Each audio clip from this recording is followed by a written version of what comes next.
नमस्कार विद्यार्थी मित्र हो.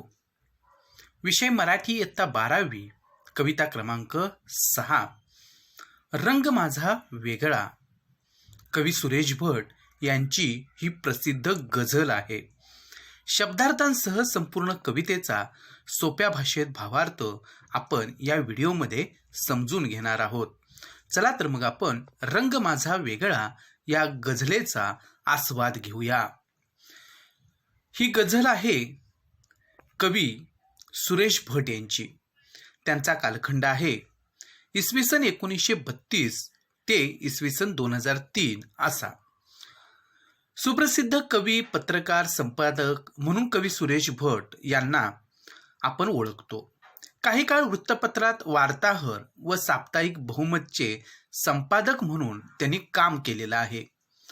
रूपगंधा, रंग माझा वेगळा, एल्गार, झंझावात या कविता संग्रहांनी त्यांच्या कवितांचं वेगळेपण आणि गझलकार म्हणून एक वेगळं स्थान निश्चित केलेलं आहे. त्यांचे खरे सामर्थ्य त्यांच्या राजकीय सामाजिक आशयाच्या कवितांतून जाणवतं.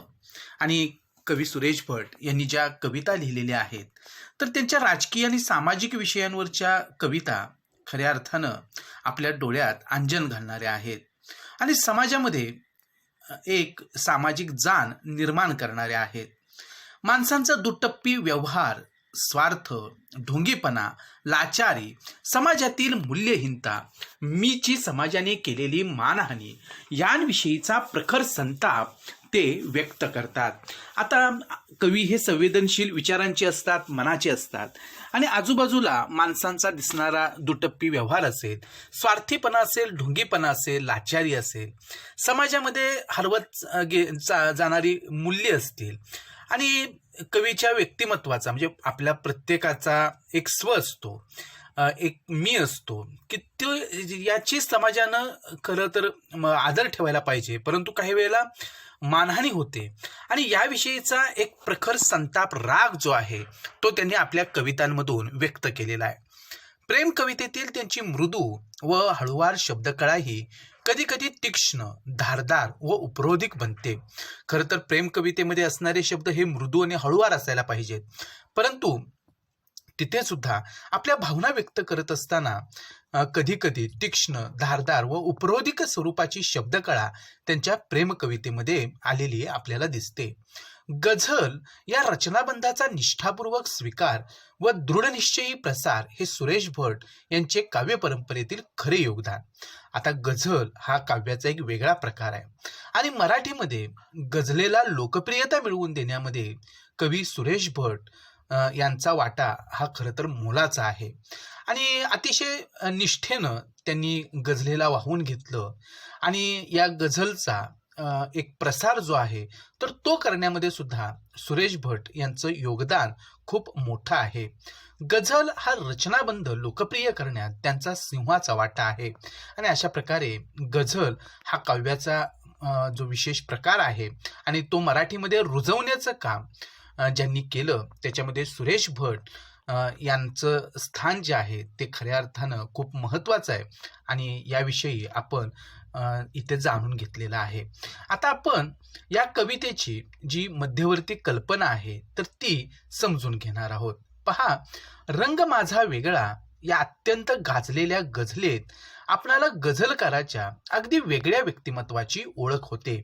आता रंग माझा वेगळा ही एक गझल आहे आणि या गझलेमध्ये गझलकार सुरेश भट यांनी त्यांचं जे एक वेगळं व्यक्तिमत्व आहे तर त्या व्यक्तिमत्वाची ओळख करून दिलेली आहे.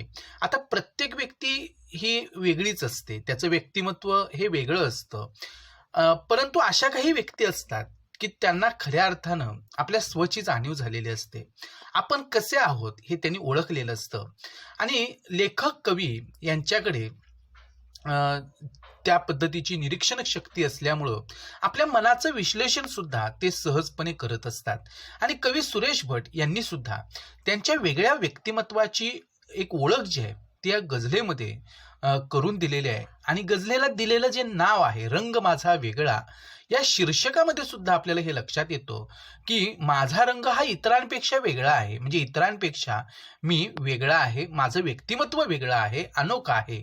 आणि या कवितेला दिलेल्या शीर्षकातूनच आपल्याला याची कल्पना येते. सगळ्या गुंत्यात गुंतूनही आपला पाय मोकळा ठेवणाऱ्या कलंदर व्यक्तिमत्वाला येणारे अनुभवही जगावेगळेच असतात. आणि काही वेळेला कोणत्याही प्रकारची बंधनं जी असतात तर ती न बाळगता अतिशय कलंदरपणे जगणारी काही माणसं असतात. आता कलंदर म्हणजे काय, की स्वतःच्या मर्जीप्रमाणे आयुष्य जगू पाहणारी जी माणसं असतात त्यांना कलंदर माणसं म्हणतात. म्हणजेच काय, स्वतःच्या धुंदीत बिनधास्त आयुष्य जगणारा जो माणूस, तर त्याला आपण कलंदर म्हणतो. आणि कवी स्वतः हे कलंदर व्यक्तिमत्वाचे आहेत आणि त्यांना आलेले जे अनुभव आहेत ते त्यांनी या गझलेमध्ये मांडलेले आहेत. एरवी सर्वांना उन्हाच्या झळा लागतात, परंतु अशा जगावेगळ्या माणसाला सावलीच्याही झळा लागतात. बघा, हा विरोधाभास आहे की ऊन म्हटलं की त्याच्या झळा लागणं स्वाभाविक आहे, परंतु अशी काही वेगळी माणसं असतात की त्यांना सावलीचे सुद्धा चटके बसतात. म्हणजे जेव्हा त्या ठिकाणी ऊन लागतं तेव्हा आपल्याला त्याचे चटके बसणं हे आपण मान्य करतो किंवा ते बसणारच आहेत. परंतु काही माणसांना जेव्हा सावलीचे चटके बसतात तेव्हा ती माणसं नक्कीच वेगळी असणार आहेत. इथं कवींना हे सांगायचं आहे की आपण सुखात असून चालणार नाही. इतरांचं जे दुःख आहे ते बघितल्यानंतर आपल्या मनाला वेदना व्हायला पाहिजेत. आणि म्हणून इथं कवी म्हणतात की माझ्या वाट्याला जेव्हा सुख आलं तेव्हा त्या सुखाच्या सुद्धा मला झळा लागल्या, कारण इतरांचं दुःख माझ्या संवेदनशील मनाला पाहवत नव्हतं. आणि हे त्यांनी या गझलेमध्ये मांडलेलं आहे. दुःखाचा अनुभव तर नेहमीचाच असतो, परंतु कधी काळी मिळणारे सुखही अशा प्रकारे मिळते की त्याने आनंद वाटण्याऐवजी दुःखच वाटते. आणि कवी म्हणतात की दुःखाचा अनुभव हा आपल्याला येणारा खरं तर सगळ्यांना सारखाच असतो. दुःख नाही अशी एकही व्यक्ती नाही. म्हणजे सुख पाहता जवा पाडे दुःख पर्वता एवढे संत तुकाराम म्हणून गेलेले आहेत. आणि हा दुःखाचा अनुभव हा नेहमीचाच असतो, परंतु कधी कधी मिळणारं सुख सुद्धा खरं तर दुःख देणारं असतं किंवा ह्या सुखामध्ये सुद्धा आपल्याला दुःखच वाटायला लागतं. तेव्हा त्या ठिकाणी आपण खरं तर वेगळे असतो. आणि त्यामुळे गझलकाराला वाटत राहतं की जगण्यास सुरुवात करतानाच आयुष्याने आपला विश्वासघात केलाय, परंतु अशाही परिस्थितीत दुःखांचा हसतमुखाने स्वीकार करत गेल्यामुळे दुःखांनाही माझा लळा लागला, असा गझलकाराचा अनुभव आहे. आणि इथं कवींनी रंग माझा वेगळा, तर मी इतरांपेक्षा वेगळा कसा आहे हे सांगत असताना स्वतःच्या व्यक्तिमत्वाचं विश्लेषण केलेलं आहे. कवी म्हणतो, मी जीवन जगत असताना कित्येक वेळेला काही लोकांनी माझा विश्वासघात केला. आता अशी विश्वासघात करणारे आपल्या आजूबाजूला नेहमीच असतात, परंतु अशाही परिस्थितीमध्ये जे वाट्याला आलेलं दुःख आहे त्याचा मी हसतमुखानं स्वीकार केला. आणि त्यामुळं या दुःखांना सुद्धा माझा लळा लागला, माझी माया लागली. खरं तर दुःखांना लळा लागणं ही संकल्पना अतिशय वेगळी आहे. आणि कवींनी या संकल्पनेचा इथे वापर करून आपल्याला आलेलं जे दुःख आहे तर ते पचवण्यासाठी या दुःखांची आपण सवय करून घ्यायला पाहिजे. आणि काही काळानंतर या दुःखांना सुद्धा आपला लळा लागेल आणि सहजपणे आपण ह्या दुःखांवरती सुद्धा मात करायला लागू. आणि कवी हे त्यापैकी एक आहेत. पुढे म्हणतात ते, त्यांनी स्वतःच्या माणसांच्या मध्यरात्री हिंडणारा सूर्य म्हटलाय. आणि कवींनी स्वतःला माणसांच्या मध्यरात्री हिंडणारा सूर्य असं म्हणून घेतलेलं आहे. आता ज्यांचं आयुष्य नैराश्य अंधकारानं व्यापलेलं आहे त्यांच्यासाठी पेटून उठणारा मी सूर्य आहे असे तो जेव्हा नमूद करतो तेव्हा त्याची प्रखर सामाजिक बांधिलकी दिसून येते. आता इथं माणसांच्या मध्यरात्री हिंडणारा सूर्य, की ही मध्यरात्र कशाची आहे, नैराश्याची आहे, दुःखाची आहे. आणि माणसांच्या आयुष्यामध्ये जेव्हा नैराश्य येतं, दुःख येतं, तेव्हा हे दुःख दूर करण्यासाठी हा कवी जो आहे त्याच्या परीनं प्रयत्न करतो आहे. आणि म्हणून तो म्हणतो आहे की या माणसांच्या मध्यरात्री हिंडणारा सूर्य म्हणजे मी आहे, त्यांच्यासाठी पेटून उठणाऱ्यांपैकी मी आहे. आणि सूर्य जसं त्या ठिकाणी जगाला प्रकाशमान करतो तसं या माणसांच्या आयुष्यामध्ये येणारं जे दुःख आहे ते हलकं करण्याचा मी प्रयत्न करतो आहे. म्हणजे एक प्रकारे इतरांच्या दुःखानं दुःखी होणारा हा कवी आहे. आणि याच्यातून आपल्याला त्याची सामाजिक जी बांधिलकीची भावना आहे तर ती आपल्याला लक्षात येते. आणि या व्यक्तिमत्वाची म्हणजे हे कवींचं हे जे व्यक्तिमत्व आहे अशा प्रकारचा त्यांच्या व्यक्तिमत्वाचा जो पैलू आहे तो या कवितेतून कवीने व्यक्त केलेला आहे. सावल्यांच्या झळा, दुःखाचा लळा, मध्यरात्री हिंडणारा सूर्य. पहा कसं आहे, सावल्यांच्या झळा, की खरं तर सुखाच्या झळा कोणालाच बसत नाहीत, परंतु इथं कवींना सावल्यांच्या झळा बसत आहेत. दुःखाचा लळा लागतोय, दुःख कोणालाच आवडत नाही, पण ह्या दुःखाला सुद्धा कवींचा लळा लागलेला आहे. आणि मध्यरात्री हिंडणारा सूर्य म्हणजे इतरांच्या दुःखामध्ये किंवा इतरांचं दुःख, इतरांच्या जीवनातला अंधार दूर करणारा मी सूर्य आहे. म्हणजे त्यांच्या मदतीला मी धावून जाणाऱ्यांपैकी आहे, त्यांचं दुःख दूर करण्यासाठी प्रयत्न करणाऱ्यांपैकी मी आहे. अशा सारख्या यांसारख्या ज्या परस्पर विरोधी भावछटा आहेत. म्हणजे सावल्यांच्या झळा, खरं तर सावल्यांच्या झळा बसणं शक्य नाही. दुःखाचा लळा ही खरं तर वेगळीच गोष्ट आहे, की दुःख कुणालाच नको असतं. आणि तरीसुद्धा ह्या दुःखाचा लळा जो आहे तर तो त्या ठिकाणी कवी लागलाय असं म्हणतोय. म्हणजे ह्या सगळ्या परस्पर विरोधी भावछटा ज्या आहेत त्या अर्थाच्या दृष्टीनं गझल वेगळ्या उंचीवर पोहोचते. आणि हेच तर गझलेचं वैशिष्ट्य आहे. आणि कवींचं गझलकार म्हणून असणारं जे योगदान आहे तर ते ह्या एका गझलेतून सुद्धा आपल्याला लक्षात येतं की गझल काय असते आणि गझलेतून किती मोठा आशय मांडता येतो. याचं एक उत्तम उदाहरण म्हणजे ही कवी सुरेश भट यांची रंग माझा वेगळा ही गझल आहे. अगदी योग्य ठिकाणी येणारे यमक, अनुप्रास यामुळे गझलेला अप्रतिम गेयता लाभली आहे. आणि गझल ही खरं तर फक्त वाचायची नसते, ती एक गाण्याचं काव्य आहे. त्याला एक वेगळ्या प्रकारची गेयता लाभलेली असते. आणि इथे सुद्धा या गझलेला एक गेयता सुद्धा लाभलेली आहे. आणि गझलेची म्हणून असणारी जी वैशिष्ट्ये ती इथे या गझलेमध्ये आपल्याला सगळी दिसून येतात. आता ह्या गझलेची काय वैशिष्ट्ये असतात ते आपण बघणार आहोत, कारण ही एक गझल आहे आणि म्हणून गझल ह्या काव्य प्रकाराची आपल्याला माहिती असायला पाहिजे. बघा, गझल हा एक वृत्त प्रकार आहे, त्याचप्रमाणे तो एक काव्य प्रकार व गायन प्रकार सुद्धा आहे. इस्लामी संस्कृतीकडून भारतीय संगीतास मिळालेल्या देणगीत या सुगम गायन प्रकाराचा समावेश होतो. गझलेमध्ये साधारणपणे 5 ते 15 कडवी असतात. प्रत्येक कडवं हे 2 ओळींचा एक शेर असते. गझलेतील 2 सारख्या चरणांना मिळून मिसरा म्हणतात. गझलेतला प्रत्येक शेर ही एक 2 चरणांची स्वतंत्र कविता असते. गझलेचे अनेक चरण असतात. एका गझलेत कमीत कमी 5 व अधिकात अधिक 17 शेर असतात. पण यासंबंधी कोणताही काटेकोर नियम नसतो. शेरातील शेराच्या शेवटी येणाऱ्या सारख्या शब्दांना रदीप म्हणतात आणि याचं यमकाशी साम्य आहे. म्हणजे गझलेची ही वैशिष्ट्य आहे. गझल म्हणजे काय हे तर थोडक्यात मी तुम्हाला सांगितलेलं आहे. अधिक जाणून घ्यायचं असेल तर आपल्याला ते घेता सुद्धा येऊ शकेल. आणि गझल ही जी काय वेगळी रचना आहे काव्यातली तर ती आपल्याला मुळापासून समजून घेता येऊ शकेल. इथे या गझलेच्या निमित्तानं आपल्याला गझलेची असणारी जी काही वैशिष्ट्ये आहेत तर ती सुद्धा समजून घेता येतात.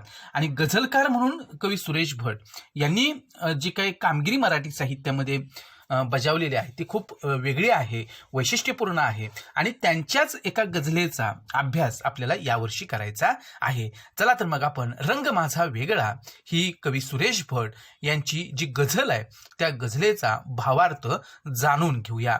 पहा, कवी म्हणतात, रंगुनी रंगांत साऱ्या रंग माझा वेगळा, गुंतुनी गुंत्यांत साऱ्या पाय माझा मोकळा. आता गुंता म्हणजे गुंतागुंत, पाया मोकळा होणे म्हणजेच बंधनातून मुक्त होणे. पायाऐवजी पाय मोकळा होणे याचाच अर्थ बंधनातून मुक्त होणे. आता कवी हे स्वतःचं जीवन जे आहे ते बिनधास्त जगणाऱ्यांपैकी एक आहेत. आपलं आयुष्य आपल्या मर्जीनं जगायचं, आपल्या धुंदीत जगायचं, अशा वृत्तीचे हे कवी आहेत. म्हणजेच मगाशी आपण जो काही कलंदर शब्दाचा अर्थ बघितला, अगदी हे कलंदर व्यक्तिमत्व जे आहे ते कवींना लाभलेलं आहे. स्वतःचं जीवन बिनधास्तपणे जगायचं या विचारांचे कवी आहेत, कोणतंही बंधन नको. आणि म्हणून इथं कवी म्हणतात, रंगुनी रंगांत साऱ्या रंग माझा वेगळा. आणि कवीनं हे सांगायचं आहे, आपल्या कलंदर वृत्तीचं वर्णन जे आहे ते कवीने इथं केलेलं आपल्याला दिसून येतं. ते म्हणतात, सर्व रंगात रंगून गेले तरी या सर्वांपेक्षा माझा रंग वेगळा आहे. म्हणजे रंगुनी रंगांत साऱ्या रंग माझा वेगळा. सगळे जरी वेगवेगळ्या रंगामध्ये रंगून गेलेले असले तरी या सगळ्यांच्या पेक्षा माझा रंग जो आहे तर तो वेगळा आहे. या सर्वांच्या पेक्षा माझं व्यक्तिमत्व जे आहे तर ते वेगळं आहे. आणि पुढे ते म्हणतात, गुंतुनी गुंत्यांत साऱ्या पाय माझा मोकळा. म्हणजे कवींना म्हणायचं आहे की कोणत्याही प्रकारच्या गुंत्यात मी अडकलो तरी त्या बंधनातून मी स्वतंत्र होतो, मुक्त होतो, मला कोणतीही बंधनं नको आहेत. आता थोडक्यात आपल्याला ह्या 2 ओळींचा अर्थ जो आहे की कवींना नेमकं काय म्हणायचं आहे हे जर आपल्याला जाणून घ्यायचं असेल तर आपण त्याचा अर्थ लावू शकतो. कवींना असं म्हणायचं आहे की माझ्या पायात कोणतीही बंधनं नको आहेत. ही जी काही बंधनं आहेत ती मला अडकवून घ्यायची नाहीत. कोणत्याही गुंत्यामध्ये मला गुंतून राहायचं नाही. कोणत्याही प्रकारची गुंतागुंत मला नको आहे आणि मला स्वतंत्रपणे जगायचं आहे. इतरांपेक्षा माझं व्यक्तिमत्व हे नक्की अनोखं आहे, वेगळं आहे. मी वेगळ्या विचारांचं आहे आणि माझं जीवन जे आहे ते मला बिनधास्तपणे जगायचं आहे. त्यामुळे कोणत्याही प्रकारची बंधनं मला नको आहेत. आणि अशा पद्धतीनं या पहिल्याच 2 ओळीमध्ये आपलं व्यक्तिमत्व हे वेगळं कसं आहे हे सुरेश भट यांनी आपल्याला पटवून दिलेलं आहे. पुढे कवी काय म्हणतात बघूया. कोण जाणे कोठुनी या सावल्या आल्या पुढे, मी असा की लागती या सावल्यांच्याही झळा. किती छान कल्पना आहे बघा इथे. आणि कवी असं म्हणतात की कोण जाणे कोठुनी या सावल्या आल्या पुढे, की कुणाच ठाऊक परंतु कुठून तरी सुखाच्या सावल्या माझ्या वाट्याला आल्या. आता प्रत्येक व्यक्तीच्या आयुष्यामध्ये दुःख जरी मोठं असलं तरी कधीतरी सुख येतच असतं. आणि कवी म्हणतात की कुणाच ठाऊक परंतु कुठून तरी ह्या सुखाच्या सावल्या माझ्या सुद्धा वाट्याला आल्या. परंतु पुढे बघा, मी असा की लागती या सावल्यांच्याही झळा. पण मी असा आहे म्हणजे परंतु या ज्या सुखाच्या सावलीच्या सुद्धा झळा ज्या आहेत त्या मला बसायला लागल्या. म्हणजे मला सुखाच्या सुद्धा वेदना होऊ लागल्या. खरं तर सुखाला आनंद व्हायला पाहिजे, परंतु मला मात्र दुःख झालं. माझ्या संवेदनशील मनाला हे सुखही पचवता आलं नाही, कारण माझं व्यक्तिमत्व हे वेगळं आहे की इतर दुःखात असताना मला आनंद कसा होईल. आणि इतरांचं दुःख जे आहे ते माझ्या संवेदनशील मनाला लगेच जाणवतं. आणि मी फक्त सुखी असून चालणार नाही, अरे इतर सुद्धा सुखी असले पाहिजेत. आणि जेव्हा माझ्या वाट्याला सुख येतं तेव्हा इतरांचं जे दुःख आहे ते मात्र मला वेदना देत असतं. आणि म्हणून त्या ठिकाणी माझ्या सुखात मला कधी आनंद वाटत नाही. आणि ह्या सावल्यांच्याही म्हणजे ह्या सुखाच्या सुद्धा झळा ज्या आहेत, चटके जे आहेत ते मला त्या ठिकाणी बसायला लागतात. खरं तर उन्हाळ्यामध्ये ह्या उन्हाच्या झळा ज्या आहेत त्या बसतात, त्याचे चटके बसतात. हा गरम हवेचा झोत कोणालाच नको असतो, पण सावल्या मात्र उन्हाळ्यामध्ये आपल्याला आल्हाददायक वाटत असते, प्रसन्न वाटत असते, हव्याविषयी वाटत असते. परंतु कवी असं म्हणतात की जीवनातल्या ह्या सावल्या ज्या आहेत म्हणजे ही जी सुख आहेत ते सुद्धा मला त्या ठिकाणी नको आहेत. कारण ह्या सुखाच्या सुद्धा झळा ज्या आहेत त्या मला बसतायत, कारण इतर दुःखी असतात, मग मला आनंद कसा वाटेल. आणि या पद्धतीनं कवींनी हे स्वतःचं जे वेगळं व्यक्तिमत्व आहे ते आपल्याला इथं पटवून देण्याचा ते प्रयत्न करतायत. पुढे काय म्हणतायत कवी ते आपण बघूया. कवी म्हणतात, राहते माझ्या सवे ही आसवे गीतांपरी, हे कशाचे दुःख ज्याला लागला माझा लळा. आता आसवे म्हणजे अश्रू, लळा म्हणजे प्रेम माया आणि गीत म्हणजे गाणं. आता कवींना असं म्हणायचंय की राहते माझ्या सवे ही आसवे गीतांपरी, की माझ्या डोळ्यांतील अश्रू म्हणजेच आसव ही एखाद्या गीताप्रमाणे म्हणजेच गाण्याप्रमाणे नेहमीच माझ्यासोबत राहतात. हे आसवच माझं गाणं बनतात. आता आसवं कधी येतात, जेव्हा कसल्या तरी गोष्टीचं दुःख असतं तर तेव्हा आपल्या डोळ्यामध्ये अश्रू येतात. म्हणजे हे कशाचं दुःख मला होतं की या दुःखाला सुद्धा माझा लळा लागतो. असं पुढे कवी म्हणतात की हे कशाचे दुःख ज्याला लागला माझा लळा, की असं कुठलं दुःख आहे की या दुःखाला सुद्धा माझा लळा लागतो. खरं तर दुःखाचा लळा कोणालाच लागणार नाहीये, कोणालाच दुःख नको असतं. परंतु कवी म्हणतात की ह्या दुःखांना सुद्धा माझा लळा लागलाय, माझी माया लागली आहे. म्हणजे वाट्याला आलेल्या आजूबाजूला अनुभवाला येणाऱ्या दुःखावरही मी प्रेम करतो, माया करतो. सुखाच्या झळा बसणारा व दुःखाचा अशा पद्धतीनं लळा लागणारा असा हा एक वेगळ्या व्यक्तिमत्वाचा कवी आहे. कवी अतिशय संवेदनशील मनाचे आहेत. आपल्या सुखापेक्षा आनंदापेक्षा दुःखाला तो हसतमुखाने सामोरा जातोय. सामाजिक बांधिलकी असणारी माणसं स्वपेक्षा समाजाचा विचार करतात आणि कवी इतरांच्या दुःखाने व्यथित होणार आहे हे आपल्याला या ओळींवरून लक्षात येतं. पुढे कवी काय म्हणतात बघूया. कोणत्या काळी कळेना मी जगाया लागलो, आणि कुठे आयुष्य गेले कापूनी माझा गळा. आता आयुष्य जगणं आणि ह्या जगण्यामध्ये अशा प्रकारे आपला विश्वासघात होणं हे नेहमीच होत असतं. आता गळा कापणे म्हणजे विश्वासघात करणे. आणि कवी असं म्हणतात की कोणत्या काळी कळेना मी जगायला लागलो, कोणत्या काळी मला जीवनाचं भान आले व मी जीवन जगायला सुरुवात केली हे माझं मलाच कळलं नाही. आता जीवन जगायचं असतं याची मला जाणीव झाली असं कवींना म्हणायचं आहे. आयुष्य आपण जगू लागलो किंवा जगतो आणि मी सुद्धा माझ्या वाट्याला आलेलं आयुष्य जगायला लागलो. पुढे कवी असं म्हणतात आणि कुठे आयुष्य गेले कापूनी माझा गळा. आता आयुष्य तर जगायला लागलो, परंतु सरळ वाटेनं प्रामाणिकपणे जगण्याचा या आयुष्याने विश्वासघात केला. आता कवीची वाट ही सरळ वाट आहे, प्रामाणिकपणाची वाट आहे आणि तो सरळ मार्गी विचारांचा आहे आणि तो त्या पद्धतीनं आपलं जगणं जे आहे ते जगतोय. आयुष्याची वाट तो चालतो आहे, परंतु ह्या वाटेवरती त्याचा मात्र विश्वासघात झाला. या आयुष्याने अक्षरशः माझा गळा कापला असं कवींना सांगायचं आहे, की या जीवनाच्या वाटेत मला विश्वासघाताला सामोरं जावं लागलं. प्रामाणिक इमानीपणानं जगणाऱ्यांच्या वाट्याला येणारा विश्वासघात हा खरं तर नवीन नाही, आणि कवींना सुद्धा अशा पद्धतीनं ही वाट चालत असताना अनेक वेळाला विश्वासघाताला सामोरं जावं लागलं. आणि विश्वासघाताचे जे चटके असतात ते आयुष्यभर आपल्याला बसत असतात. आणि ही गोष्ट आपल्या दृष्टीनं अत्यंत दुःखाची असते, की आपल्या विश्वासाच्या माणसांनी जेव्हा आपला विश्वासघात केलेला असतो तेव्हा त्याचं दुःख हे शब्दातीत असतं, शब्दामध्ये मांडता येत नाही. आणि म्हणून कवी म्हणतात, माझं सरळ मार्गी आयुष्य मी जगत असताना या विश्वासघातानं सुद्धा माझ्या आयुष्याचा गळा कापला. हा विश्वासघात मला माझ्या वाट्याला आला. पुढे कवी काय म्हणतायत बघा. सांगती तात्पर्य माझे सारख्या खोट्या दिशा, चालणारा पांगळा आणि पाहणारा आंधळा. आता तात्पर्य म्हणजे सार आणि पांगळा म्हणजे दिव्यांग. आता कवींना असं म्हणायचं आहे की सांगते तात्पर्य माझे सारख्या खोट्या दिशा, चालणारा पांगळा आणि पाहणारा आंधळा. की चारी बाजूंच्या या दिशा मला नेहमी आयुष्याचं सार सांगतात. आता सार सांगणं म्हणजे तात्पर्य सांगणं जीवनाचं. म्हणजेच मला भेटलेल्या अनेकांनी आयुष्याचा अर्थ सांगण्याचा प्रयत्न केला, जीवनाचं तात्पर्य काय असतं हे सांगितलं. एक प्रकारे सर्वांनी माझी दिशाभूल केली, खोटी वाट दाखवली, कारण या सर्वांनी मला जीवनाचा खरा अर्थ सांगितलाच नाही. मी माझं आयुष्य जगत राहिलो, जीवनाची वाट चालत राहिलो. परंतु नीट चालणारा, सरळ चालणारा जो कोणी असतो तो जगाच्या दृष्टीने पांगळा असतो व योग्य ते पाहणारा, नीट पाहणारा आंधळा असतो, याची मला प्रचिती येत गेली. स्वार्थी ढोंगी लोकांनी वेगळी वाट चालू पाहणाऱ्या, जीवन निर्मळपणे जगणाऱ्यांची फसवणूक केलेली आहे. आणि असे ढोंगी लोक आजूबाजूला नेहमीच सरळ मार्गी माणसाची वाट अडवण्यासाठी दबा धरून बसलेले असतात. आणि हे वास्तव आहे. आणि या वास्तवाचा सामना जो आहे तो कवींना सुद्धा करावा लागलेला आहे. त्याला जगानं त्या ठिकाणी पांगळा ठरवलेला आहे, आंधळा ठरवलेला आहे. जीवनाचं जे तात्पर्य आहे ते खोटं सांगितलेलं आहे. आणि अशा लोकांचा अनुभव जो आहे तो कवीला येतो आहे. परंतु कवी असं म्हणतात की या सगळ्या लोकांपासून मी वेगळा आहे. हे सगळं अशा पद्धतीचं जे जग आहे त्या जगाचा अनुभव मला येतो आहे, परंतु हे अशा प्रकारचं जगणं जे आहे ते मला नको आहे. पुढे कवी म्हणतात, माणसांच्या मध्यरात्री हिंडणारा सूर्य मी, माझी यासाठी न माझा पेटण्याचा सोहळा.